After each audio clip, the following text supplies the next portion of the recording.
ভারতীয় সঙ্গীতশিল্পী পলক মুচ্ছাল হিন্দি ছাড়াও বাংলা, তেলুগু, কন্নড়, তামিল, মারাঠি, গুজরাটি, পাঞ্জাবি, ভোজপুরি, উর্দু সহ অনেক ভাষায় গান গেয়েছেন। তার প্রতিটি কনসার্টে ভিড় করেন অনুরাগীরা।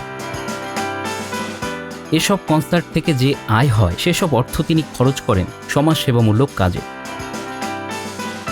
সেভিং লিটল হার্ট নামে একটি স্বেচ্ছাসেবী প্রতিষ্ঠান রয়েছে পলক মুচ্ছালের।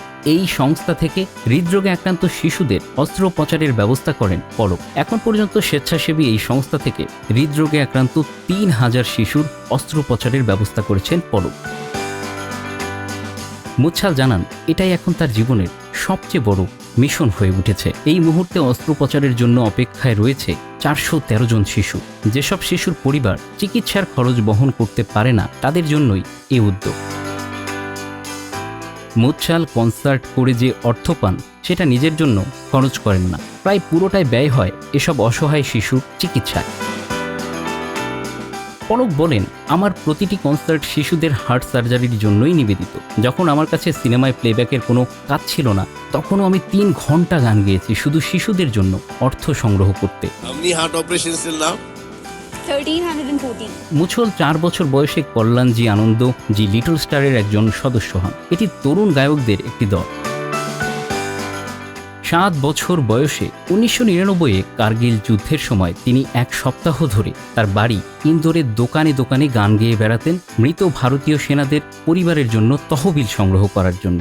তার প্রচেষ্টা ভারতীয় গণমাধ্যমে উল্লেখযোগ্য প্রচার পায় এবং তিনি 25,000 রুপি সংগ্রহ করেন।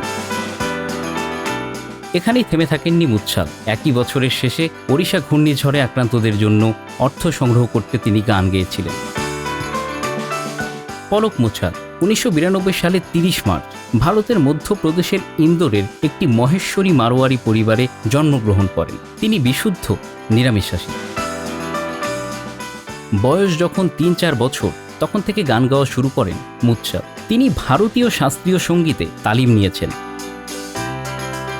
সামাজিক এসব কাজের জন্য মুচ্ছালের নাম গিনেস বুকে বিশ্ব রেকর্ড এবং লিমকা ওয়ার্ল্ডস রেকর্ডস বুকে নাম উঠে গেছে।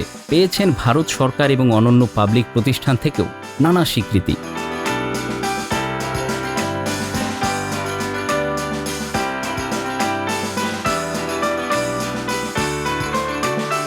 বলিউড ছায়াছবিতে মুছল নৈপথ্য সঙ্গীত শিল্পী হিসেবে কাজ করেন।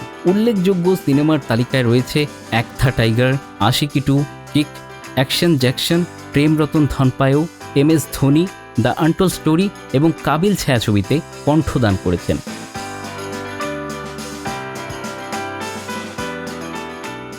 Bangla affairs news desk.